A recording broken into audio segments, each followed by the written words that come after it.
All right, well, welcome back, everybody. This is our weekly Transformations Live podcast here on Facebook under Leroy Cruz's page, and you can also find it on Transformations.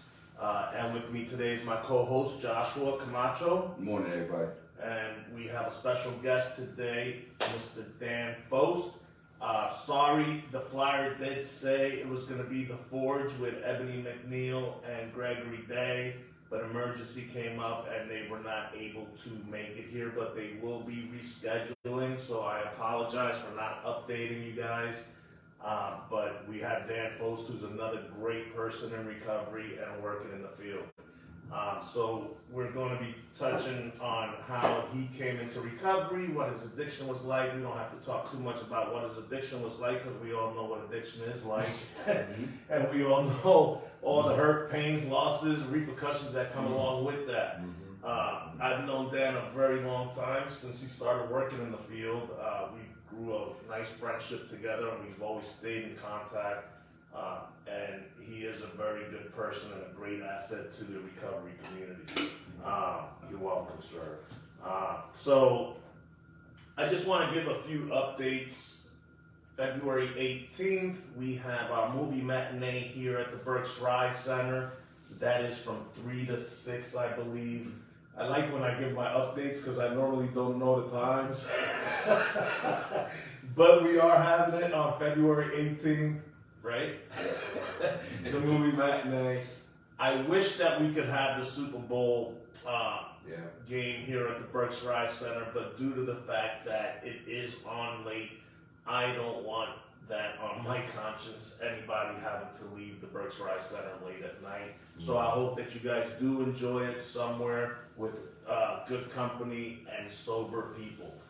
So just continue to work that program that you're working, whatever pathway that may be, and just remember that it's okay not to always have to be worried about that you're making that meeting. Remember to find some time for yourself to be able to live life. Don't miss out on life just because you're so worried that somebody else is telling you, you gotta go to a meeting, you gotta go to a meeting. Don't forget to live. It's okay. Just make sure that you do it with other people in recovery, and stay sober and stay away from mind-altering substances. The important thing is that you have a good support group around you. That's the main thing, having a good bunch of people around you that hold you accountable for your bullshit, and don't let you justify your bullshit, right? Just keep it real. Don't find people that just agree with you. Find the people that'll be like, no, you're doing that wrong. So there's a Spanish speaker series this Thursday from 5:30 to 7:30 at PA Counseling. Ricardo will be taking care of that event this week. They usually have great speakers there with good, powerful stories.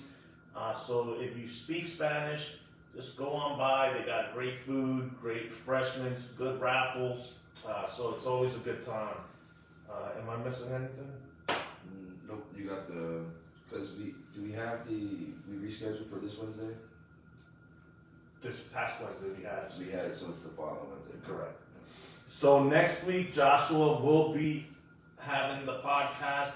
I might pop in, but I will be away. I need some shutdown time, so I'll be going away to Puerto Rico this coming week. I need some hot tropical sun. But he's being humble. He's being humble. Yeah, because I just need to get away. But we'll have the podcast normal time. It'll be me and an unbelievable brother, Joel. That'll be on the podcast. You never know, Lee might pop in from under a palm tree or something. But at the same time, we will still get the podcast out next week, and we'll do what we need to do. Yep. And with all that said, I want to introduce to you my good friend, Mr. Dan Pfost. Thank you, Lee. It's a pleasure to be here this morning. I work with Greg on a day-to-day basis, so positive vibes this way. But but it's great to be here.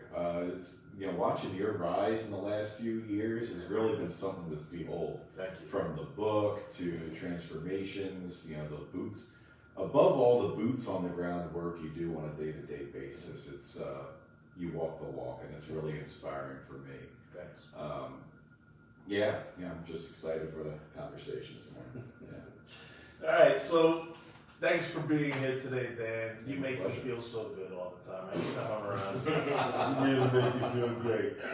Okay. But he did mention the book, so I might as well bring it There up. it is. Yeah. If you Shameless promotion. aren't interested, you can always find Transformations How to Get You 180 Degrees on Amazon. If you were local and you want a signed autograph copy, you could always just message me and I will bring it out to you. The cost is $20.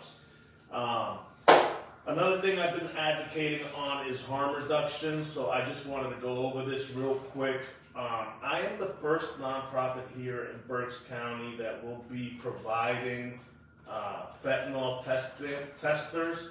So with the Narcan package that I give you guys, that I hand out in the community, there's 2 shots of Narcan, set of gloves, some alcohol, wipes, and the tester. And then with the tester, you also get a set of directions on how to use this so you can test the drugs to make sure that there's no fentanyl in it and you can use safely. The reason why it might sound as if we're encouraging people to use drugs, don't take that the wrong way, because we're not. What we're hoping is that they still live and have the ability to make a decision tomorrow. Because if they're dead, they don't have a choice. So we're trying to give longevity of life with compassion, love, caring, and empathy. That is it. So we're trying to supply them an extra day to make a decision. So if they can test their drugs and stay alive, I will definitely support that cause. So I have many packages of the Narcan and the fentanyl testing kits. So if anybody needs it, reach out to me and I will make sure that it gets into your hands. All right, so we're going to start off with Dan, and he's going to give us a little background on himself. Sure. And he's going to let us know a little bit about his journey and where it has led him and what he currently does today. Perfect. Thank you. Yeah. So, once again, my name is Dan Pfost. My sobriety journey began September 28, 2010. As with some of us in recovery, my journey actually began with the words, "You have the right to remain silent." I guess I was lucky to hear those words. I can say today that I can look back on that whole incident with some gratitude. In fact, they told me to do that at one of the earlier meetings I went to. Was you need to find that cop and thank him. Alcohol was my twist. Whatever you were buying, really, but alcohol was old reliable, and it provided me with some release from care and worry, pain, stress, all that stuff that we carry as human beings. And I liken it to like the movie The Wizard of Oz, when Dorothy comes out of the house after the tornado and everything's in color. The first time I drank, that's what it felt like. Just whoa, and an instantaneous flood of wow, this is life. This is what I've been missing out on. I felt like I was able to connect and so that's what that feeling was what I chased, and the consequences caught up with me quickly. I didn't have my first drink until my second night in college. And already by the end of that first year of college, I was, one of the last men standing and putting them all away and keeping the beer stores, kids, putting them through college. And I hung out with folks that drank like that, so it really wasn't that taboo or that different to be, to be drinking as much as we were. And, the consequences piled up pretty quickly for me. I'd say my disease caught me and took me and ran with me. Got my first DUI in 2005. Had to go through the Berks County ARD program. Passed that with flying colors. Discovered that I had a drinking and driving problem, not a drinking problem. So if I could just put the keys away, I'll be fine. That did not last too long. Ended up getting a second DUI on September 27, 2010, and the early morning of September 28, 2010 is probably more accurate. And I haven't had a drink since that day. I'm a 12-step guy. It tells us in the book that fear sobered Bill W. for a bit, and that's what really started my sobriety, was just a fear of further consequences, because they were telling me that, if you keep drinking on top of these charges that are coming, you're probably going to be going to jail for a while, and I didn't want to do that. But so I found other ways to help cope with some of my stuff. And the funny thing about sobriety is we become more conscious and more sensitive to who we are and what we feel and what we think. And life and my experience were catching up with me. And so physical sobriety, number one, led to a desire to maintain sobriety, vis-a-vis recovery through the steps. And it took me about 10 and a half months to get there, because I was fearful of what a life of recovery meant. There's that old phrase of, I'd rather dance with the devil I know than the devil I don't know. And I had a sick sense of security in being unsure, in being scared, in feeling insecure, and being alone. Being a loner, it served me in a sense, or so I thought. But I heard enough of how I drank and how I felt and thought about life by other people in recovery rooms, and but they all had this recovery part of the disease that I just could not muster or even comprehend or understand. But I saw how they were carrying themselves. They carried themselves with a grace and a dignity I could never muster on my own. So that piqued my interest, and after going to our good friends over at the BCP bed and breakfast for a few days, after getting out of there, it was only 5 days, but that was plenty for me. For some of us, that might be a cakewalk, but for me, it was plenty. After getting out of there, I went to my first meeting, got connected with my sponsor, and he marched me through the steps, and really my life has been different ever since that day. Became accountable to a recovery program, became accountable to other sober people, started learning about myself, started learning about the parts of my self-centeredness and self-loathing and all that, and got involved in service and giving back, and wouldn't you know it, giving back and engaging in service actually makes you feel good. It connects you to your community, it connects you to your brother. Things that I could not do or understand before, or that I didn't fully comprehend before.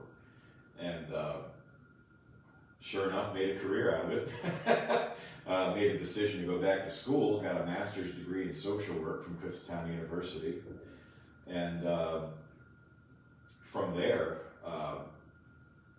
been working in the field ever since, and that was May of 2014. I got hired right away at a place now in town called Treatment Trends, working with folks coming out of state prison. It was like a 3-quarter house situation.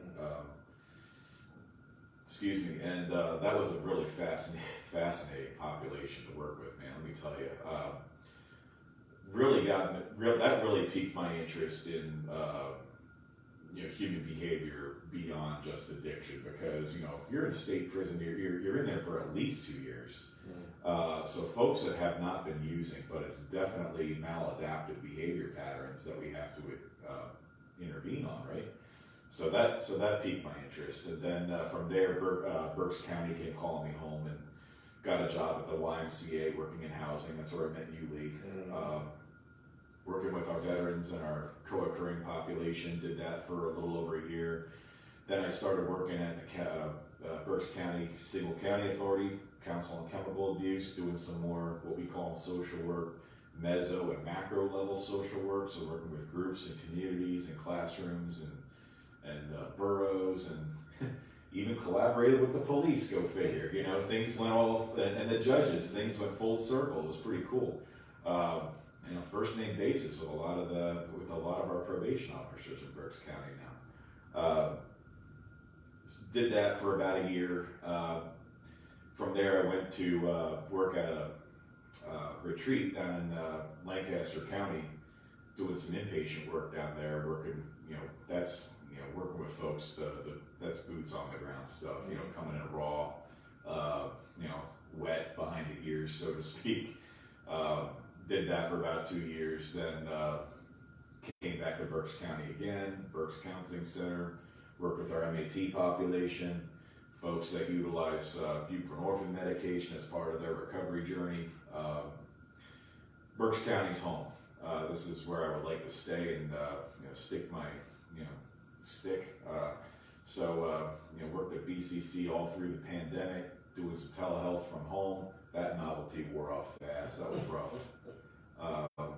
But you know, in that process, you know, I ended up getting called by my current position at Caron Outpatient, and it was just an opportunity I couldn't refuse, as the Godfather says, and that's where I'm at right now, working with you know, I do primary outpatient groups there, so folks that, very similar to my experience, got a first DUI, they might have gotten in trouble, got an underage, you know, their substance use disorder may not have progressed to the severe level yet, but they're on their way.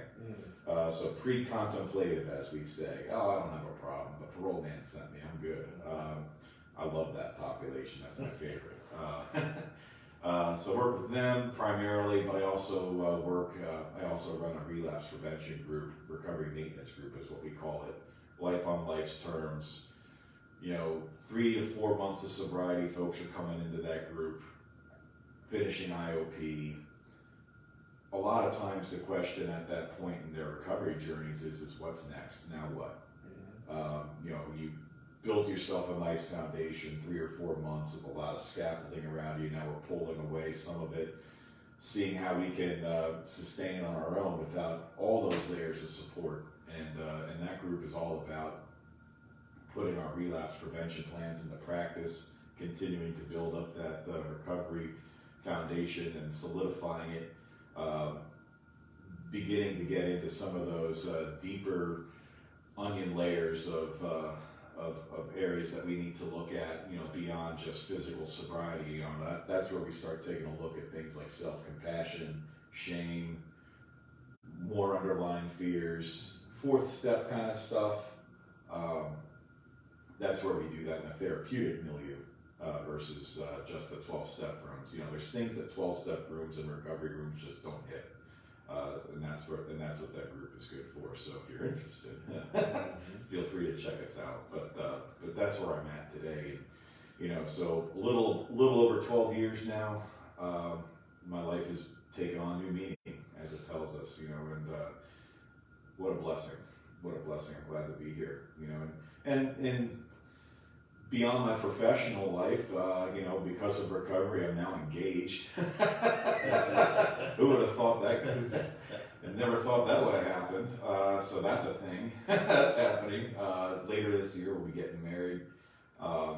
So wedding planning, which is kind of overwhelming, but it's exciting at the same time. I got a house. I pay a mortgage. I got student loan bills getting paid every month. All the bills are getting paid on time. How about that? Nothing's getting shut off, and I'm not living in mom's basement anymore. So, you know, recovery's given me a lot. You know, certainly some of those things and the life blessings, but above all, you know, a sense of direction and you know, a sense of fulfillment that I just did not have. I was a rudderless ship, but not anymore. So that's a little bit about where I'm coming from. Okay. You have anything? Just thank you for sharing your story. I can relate, you know, to a few parts of it. A bunch of it, actually. Like, even to the, how you felt, with your career, seeing it go full circle. I also was in trouble with the law as I was in my active addiction, and since I was able to find myself blessed enough to be in this field and meet a lot of amazing people from the beginning, I was able to attend the COCA conference this year.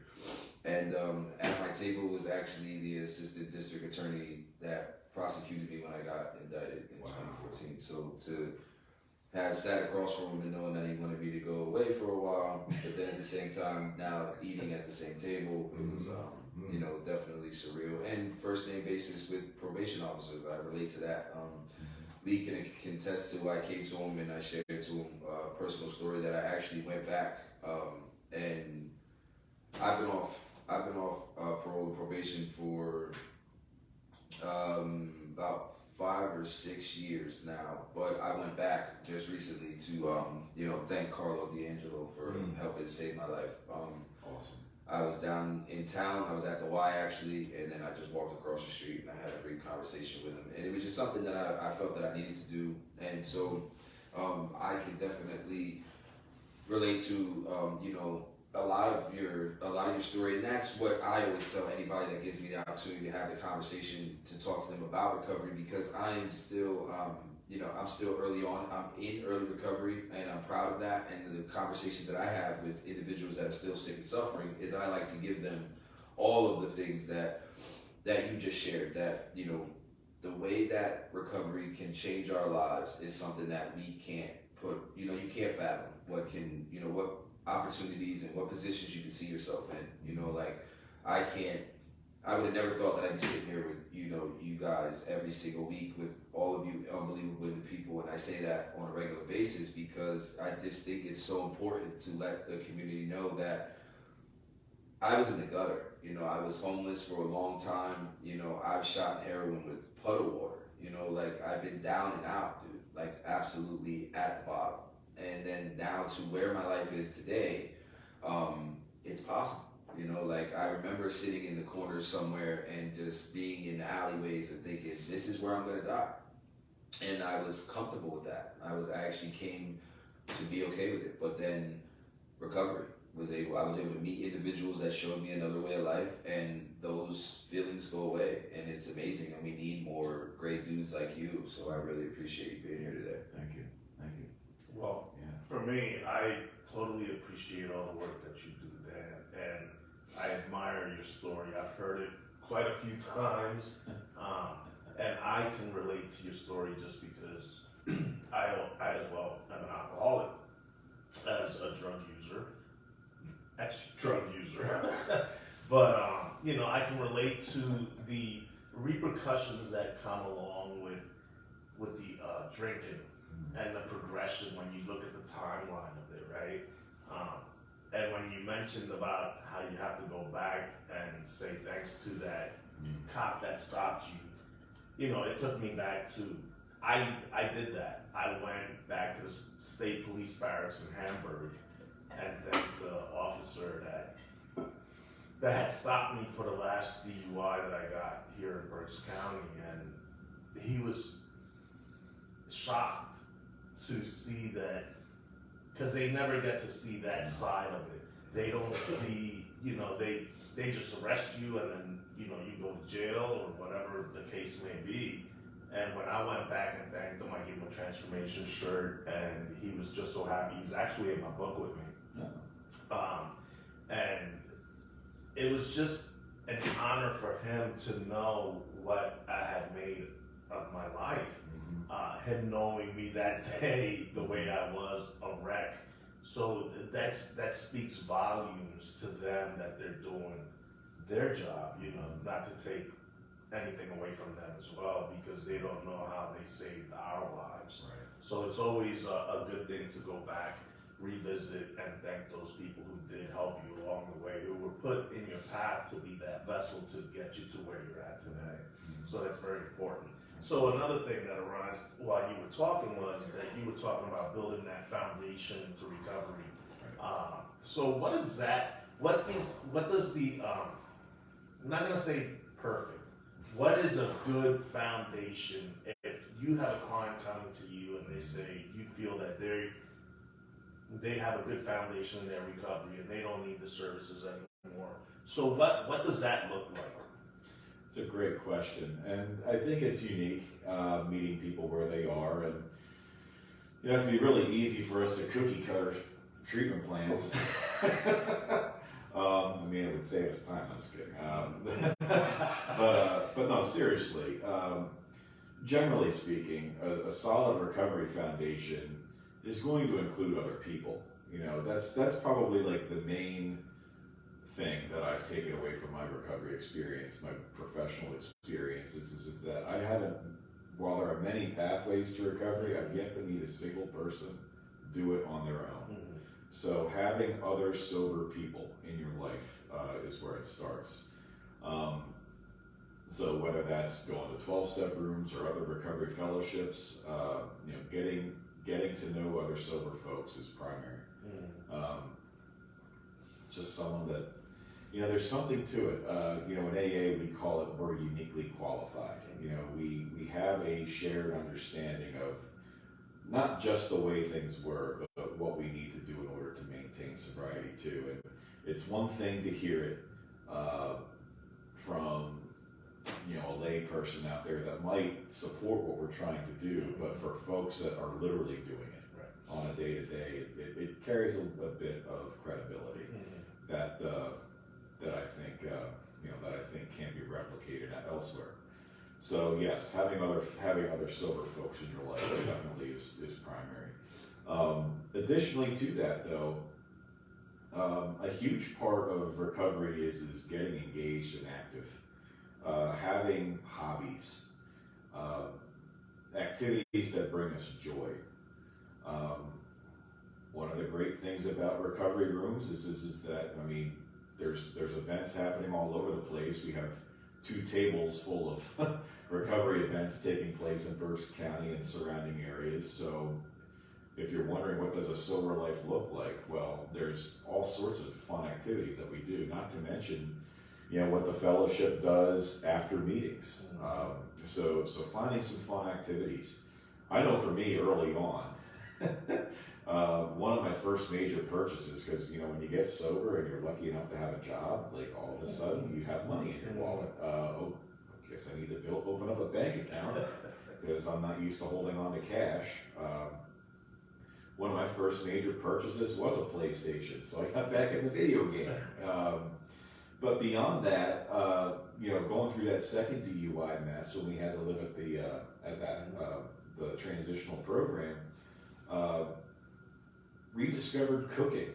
Part of that program was, you know, you have to cook dinner at least once a week. And then, you know, so that got us into like preparing and grocery shopping and budgeting and you know, seeing what's in the freezer, you know, how the heck do you cook pig ears and chicken feet and all that other stuff that nobody uses. Or at least nobody from where I come from uses it. Yeah, I'm used to Rice Krispies, man. But that was fun, you know, getting into nutrition and well, maybe not nutrition, but getting back into cooking and finding fun activities like that. Learning the basic daily expectations of life again, you know, like the budgeting, getting into all that. That's part of responsible living, and for me, it was kind of fun learning all that. So thankfully, Berks County has a lot of resources to help folks early in recovery with those things. Things that we might take for granted. You know, not everybody knows how to balance a checkbook. Not everybody knows where to get decent food. You know, so a huge part of getting sober is you know, figuring out how to get through a day's life sober, which is where the fellowship helps. Again, you know, so all that stuff, finding new activities and hobbies, making sure that we're staying on top of our physical and mental health. You know, some of us really do a number on our bodies. And, you know, so we get sober, get connected with some health insurance, get checked up at the doctor, make sure that everything's good going on in there, the last thing you want is to get sober and to find out that your body's breaking down, and oh shoot, now I have to deal with a depleted kidney system or pancreas or liver that's not working anymore. So now I got to take care of myself. We get careers and stuff in recovery, and we get health insurance through our job. Use that thing, use that thing and take care of yourself. And of course, our mental health, making sure that our mental health is being taken care of or addressed.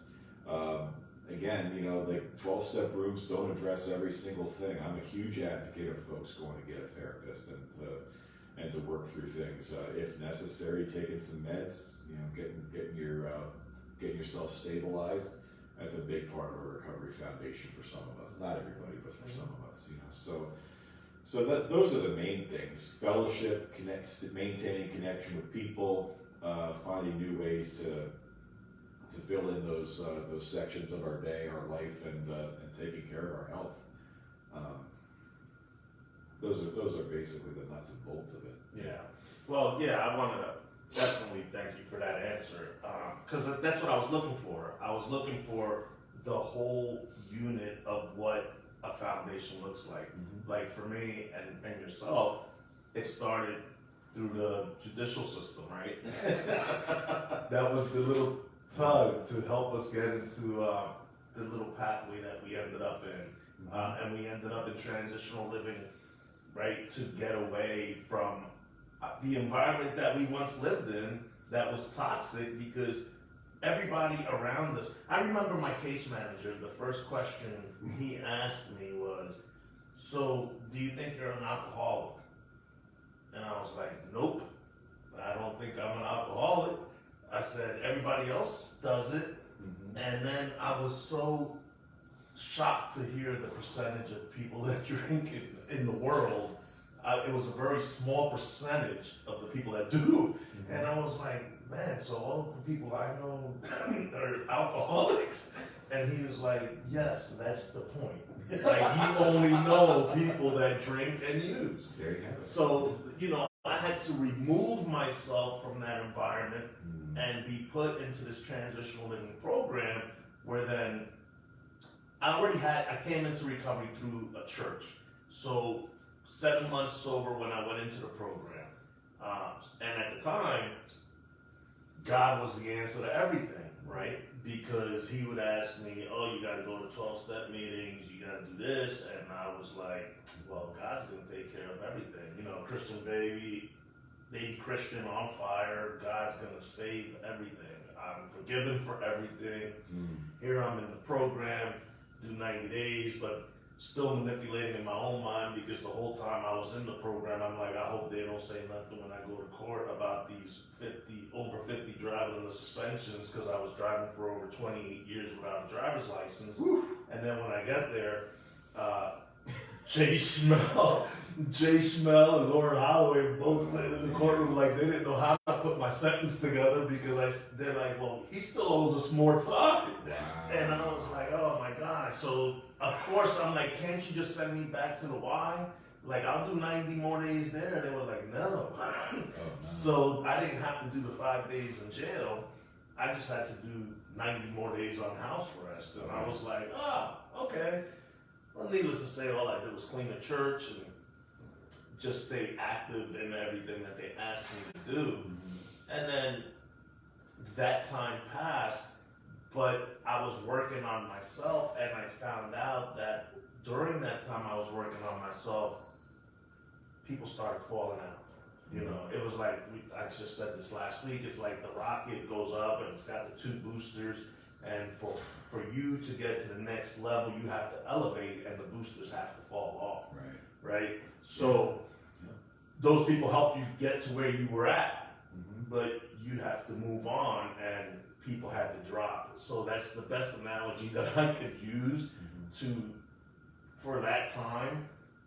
And it happens consistently. People are gonna fall because they're not ready to go where you're going. But life, you have to adapt, and you have to worry about you being the most important. If you know that you can't be around certain people, you can't be around certain people, and you have to accept that. and build a support group with people that you can be around, right? I think it's huge and important to have fun. I'm always about laughing, having a good time, Absolutely. showing love, empathy, compassion. That's one of the big reasons why Yvonne and myself do these events here at the Berkshire Eye Center. We have the movie matinee. She had the Taco Tuesday. That was her idea, which was great. Taco Tuesday. Yvonne loved it. Then she'd be hooking that food up. We have the and then we have the football parties. The football parties were awesome and huge turnout. And everybody had a great time. We did raffles, we had food, and that's important, you know. And now, you know, I want to do something like where we take everybody out bowling and just have a good time, and it keeps them interested in wanting to stay sober because now everybody else is doing it, and they're not left in an uncomfortable space where you feel uncomfortable. You know what I mean? And that's important because. Yeah, we want you to go to meetings. We want you to build a support system. But if you make them feel comfortable, they will keep coming back. So that's huge for me, and I appreciate that.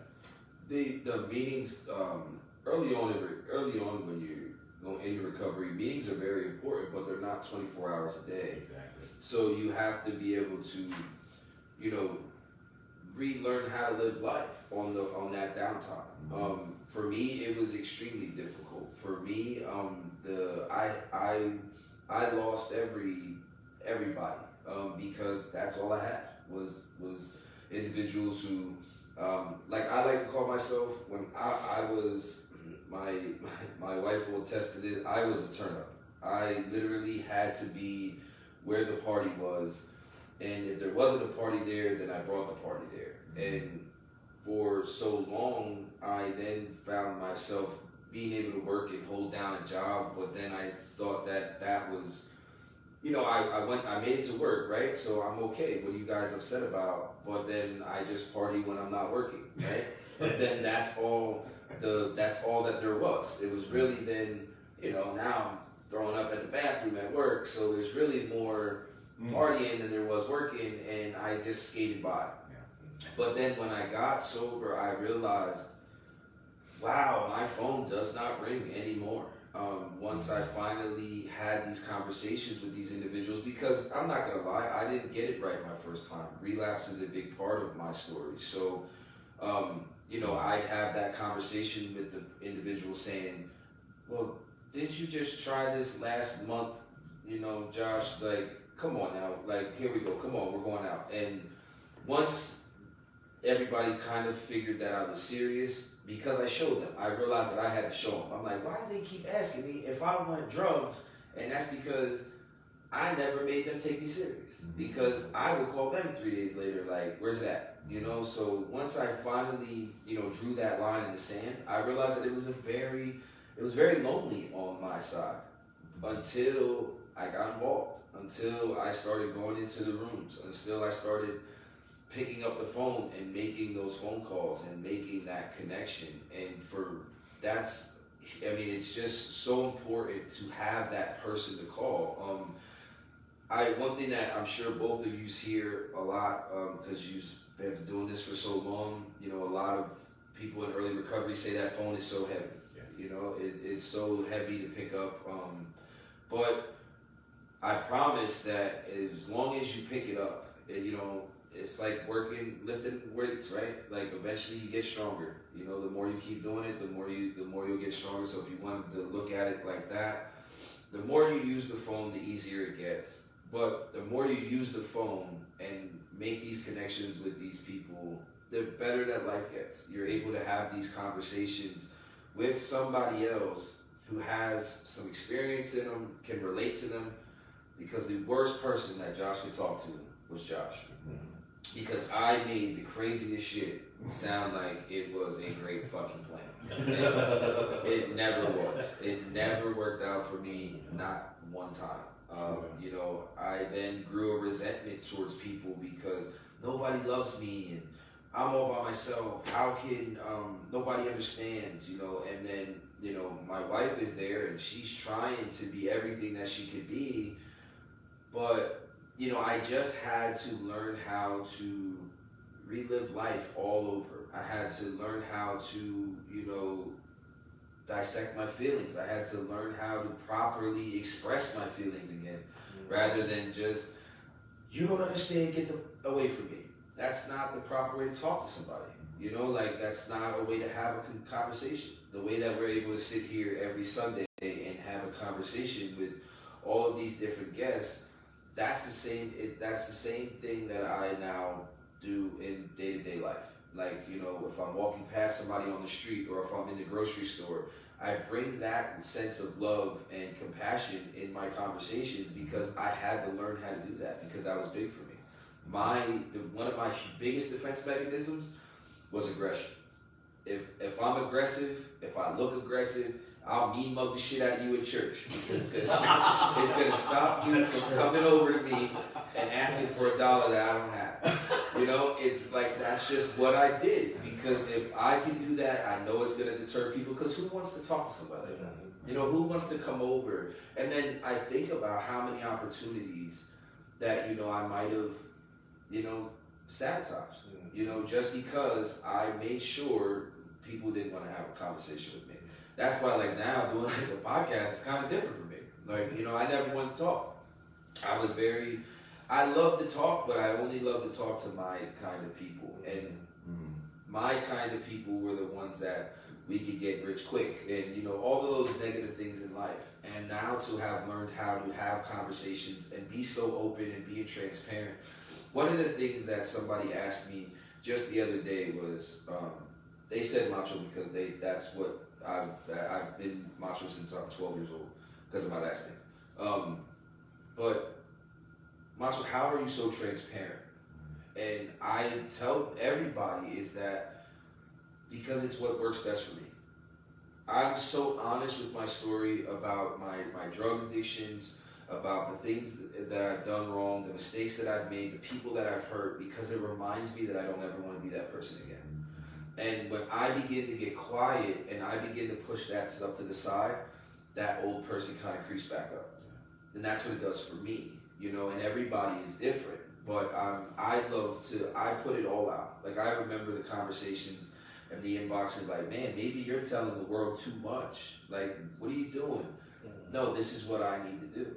And at the end of the day, the people that would say stuff like that to me, you're not the person I'm trying to talk to. I'm trying to talk to the individual that can relate to what I'm saying, because those are the ones that need the help the most. Wow, that's deep. So another thing that stuck out, I gotta shout out my wife, Julie. Hi, Julie. Thanks for the messages. She's all confused that I'm on my other page because I signed into my laptop and I went onto my other page. But so there's so many things that you guys touched on, and I wanted to go back to Dan about advising people to seek a therapist when they come into recovery. Yep. That is huge, and that's something that I also encourage people to do. I use a therapist in my life, even at this point in my life. Because just because you're in recovery, we still need somebody to talk to. You know, we are human beings and we're all going to go through situations. And we just can't have those conversations with our significant other, right? It's not that it turns into an argument. And we don't want that. So we have to continue to take care of ourselves. When you work with people, you have to definitely need a therapist because you're taking on other people's stuff. So you got to take care of yourself, and that's important. You know, it took me a few years to understand that, and thanks to my wife that she encouraged me to get a therapist, and that works great. So I thank her for it. Good job. But another thing that she's probably at home cheering. But you know, there's so many different things that I'm thinking about right now, and another thing that I'm thinking about right now is the importance of, and I don't know how to ask this, the importance of when people get stuck And you were talking about the heavy arm, and we talk about it most of the time on this podcast because our viewers are the ones that are struggling out there and are hiding behind closed doors and don't want to ask somebody. I know that in the Hispanic population, the culture, I don't know what it is, but the pride in reaching out for help, it's very hard for them to reach out for help. Or if you say something to the mom because you know that the kid is struggling, the mom or the dad, not in my house, that doesn't happen in my house, but here you know that they're giving the person money, and that's taking care of their drug abuse, right? So on something like that, how do you advise somebody? Because that's cultural, right? Sure. So how do you deal with something like that? Wow, that's a really good question. And the reason I ask is because I work with that population, and it's really, really hard because it's like they're sneaking around to get help, and they shouldn't have to sneak around to get help. We were talking about Anonymous. I'm very transparent with my life. I talk about everything in public because Julie made these tumblers, and it says, what does it say? Something about recover out loud so people don't die silently. Oh, wow. And that's right to the point. Absolutely. And that's what I'm talking about, that the population that I serve here in Reading, with the Hispanic population, the pride that holds them back from reaching out for help. How do you deal with that when you do get the Spanish population? That's a really good question. Specific to the Spanish population, I need to be real with who I am. Knowing who I am, how I look, and how I appear probably plays a big part in the security that they might be presenting. Like, look at me, I look like a cop. Don't make me mess up my laptop. Sorry, and in fact, like one of my old functions when working at Coca was going around doing those cigarette checks and everything, and so we had to go to all the corner stores and everything in town. And I'm like, Jesus, stick it like a sore thumb, man. And so definitely some self-awareness on my end, knowing not exactly, but knowing exactly who I am and what I might represent in terms of like an uneven power structure. I'm not ignorant to that at all. So it all starts with building a connection. In fact, they've done studies on this. The quality of a person's successful treatment or their successful recovery has everything to do with the therapeutic alliance they've built with their counselor, their therapist. It all starts with connection. So just building a connection, whether the client I'm seeing is, a Hispanic male or an elderly white woman, having to build some type of alliance with them. And you talked about the pride, and like for us, our we tend to go to the extreme, and that ego's a killer. Having said that, I think there is a lane for us to channel that pride as sober people. It's been normalized for decades to stigmatize us and keep us in the dark and in church basements, and so having to do the work of destigmatizing addiction, substance use disorder, and flipping that to recovery, putting the recovery lifestyle out there as something to be proud of publicly, is can play a huge part in that too. Building alliances, building connections. As human beings, we have this innate need to feel socially connected. That's where it starts. That's where it starts, regardless of who we are. But in terms of the person that's sitting down in front of me, I need to be really secure in who I am and knowing what I might represent in the field. We call that cultural competence. So that's something that I need to stay up to date on. Things are changing in this world. I am completely ignorant when it comes to, you know, LGBTQIA plus and gender identity. I'm trying the best I can, but you know, you don't giving ourselves the grace to you know, to recognize, you know, maybe I screwed up and I might have used the wrong pronoun here or there, you know, like and not kicking myself in the ass, which is something I'm really good at doing. You know, and you know, ultimately, you know, our role as helping professionals is to create a safe environment for folks to be vulnerable.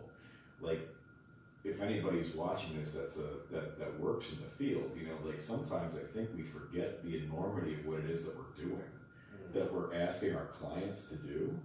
You know, when we do our assessments and we're asking them how long they've been using a certain substance, what kind of mental health history do you have, like what's your legal history look like?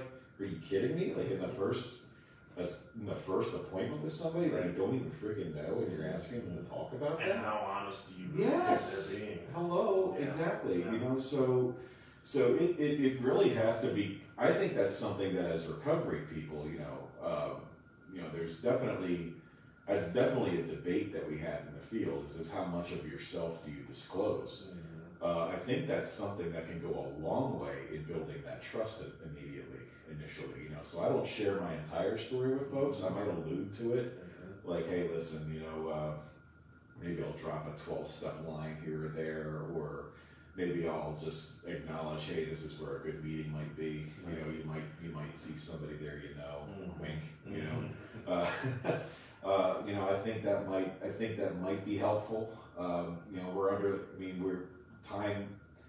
up against time, you know, and we have to get people to you know, to buy in not that long a period of time, unless of course the parole man sent them. Then we have a bit of a captive audience. But if they're coming in there because they're curious, acknowledging that, I don't know about you guys, but if it weren't for me getting caught, I probably wouldn't be sitting here. Right. I had no drinking problem. I had no problems whatsoever in my limited mind. So if somebody's coming in internally motivated, or if they're just curious about getting sober, acknowledging that and honoring that, you know, the decision they made to you know, to talk to somebody about their use, that's a hell of a friggin' decision to make, because we're going against everything. Newly sober, we're going against everything that we feel to be normal, right? By not using anymore, to be considering not using anymore. Our best thinking is we need to go out and get high again, or we need to go get drunk again, because if I don't, I'm going to die. So to go against that kind of thinking, and to be curious about what a new life of recovery might look like, is a huge step. Step zero, as they say. So I'm glad that you mentioned that about the assessment part, because that is a lot for somebody just coming into an office that they don't even know you, and you're asking them all these personal questions, and they're already closed off. Yep. They're already closed off that they have to be there, and they don't want to be there. So is the assessment accurate on that first sit down? Probably not, because they're going to lie about a lot of things they don't want you to know, and that's important. I think that you hit that right on. You have a good. No, that's a little bit like the disconnect comes only from like certain stuff like this. I'll speak to the still sick and suffering, is that I'm still learning. Like these are conversations that I can't partake in yet. I'm not going to act like I can. I just listen. I try to take in the words. You know, you guys are knee deep. I'm not doing assessments yet, so I can't. You know, I can learn what you guys are speaking about. I can give my take on what I lied to you guys about my assessment, because when I come in, at the end of it, 9 times out of 10, I was worried. I wanted to know. I knew what I had to say to get the best out of the program that I was attending. right. So I'm going to give you what you needed from me, for you to look at me a certain way, so you left me the hell alone. Yeah. And I believe that is a lot of what you guys, see. But then I believe that over time, that second, third, fourth sit down is when I would know who I was really talking to. Like when I was in facilities, I knew the staff within the first 2 weeks of me being there. Whether they cared, if it was the one I had to make sure I did my chores around, if it was the one I had to make sure my room was tidy. We that's what we do, because that's what we did out there, survival of the fittest. I knew how to survive in a neighborhood full of killers, so I'm definitely going to know how to survive in a facility of staff members who probably have no idea where I'm coming from. Because the education aspect of it, I do believe, is a little bit lacking, right? I don't think that everybody comes up the same way, like me getting into the field compared, like you getting into the field, Lee being in the field. Not every staff member is experienced like that, like have that lifelong experience. And I think you can tell very early on as a client who is who. Oh, yeah. But at the end of the day, you guys have a lot of experience that right now I am not there with. So that's the only reason why I try to listen. But speaking to them, like I said, we have to learn though to give you guys a chance. At the end of the day, I don't, or nobody else coming into a living facility is going to get anything from guys like Lee and Dan if you're not honest. I know it's hard. I know that it might be like he doesn't give a shit. How can he understand? But you guys didn't sign up to do this just to make $1 million. Like that's not there. The financial security of this job is not there. You do it for the love and the care of the individual that you're talking to. So we have to be more. I think I can touch real quick on that. On the ethnicity part of it, we have to break that because we all have the same thing we're trying to fight. It doesn't matter what color you are, what your nationality is, what your house upbringing was. The disease will kill you the same.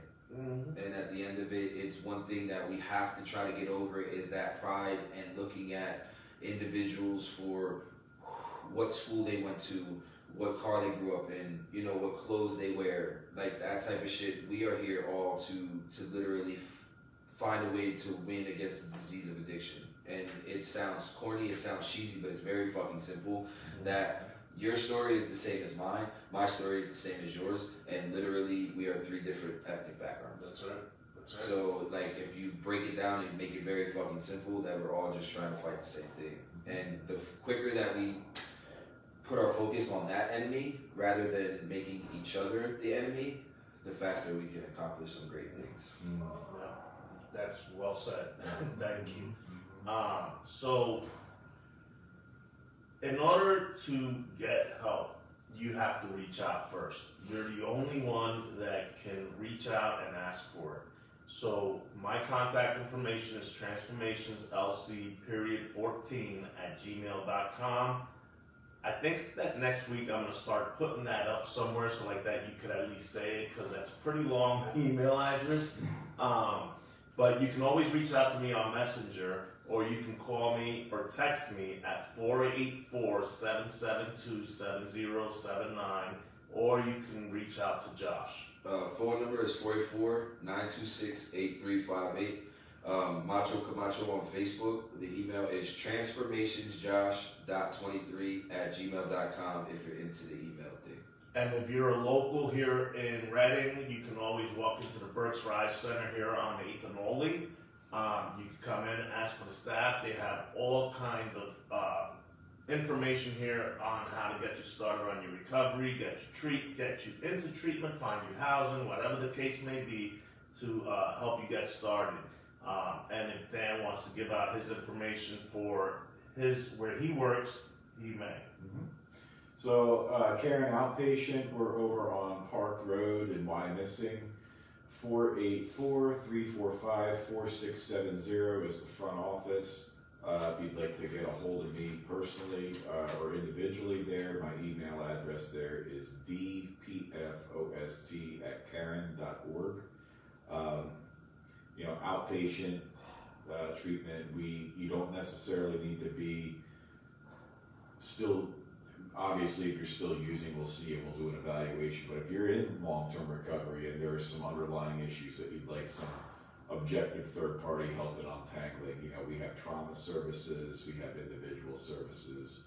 Come on in. We'd be delighted to have a conversation with you. And again, I just want to reiterate to you guys that Transformation now has the kits with the fentanyl tester in it and the Narcan for you guys. Whoever wants it, all you have to do is reach out to me. That fentanyl tester is so you can test your whatever, your heroin, whatever it is that you're using. Make sure there's no fentanyl in it. That way it gives you another day alive and at least gives you the chance to make a choice tomorrow to start treatment. We are here to meet you where you're at. Start the discussion of you trying to reach out for treatment and take it from there. So you can always reach out to me at any time. Send me a text, 484-772-7079, and I will direct you in the right direction. And we'll both explore what the best pathway to your recovery is. And we'll treat that with compassion, empathy, love. And that's what it's all about. We just want to see the best for you and give you the life that you so rightfully deserve. All right. So until next week, see you next week. God Love bless. you. God bless.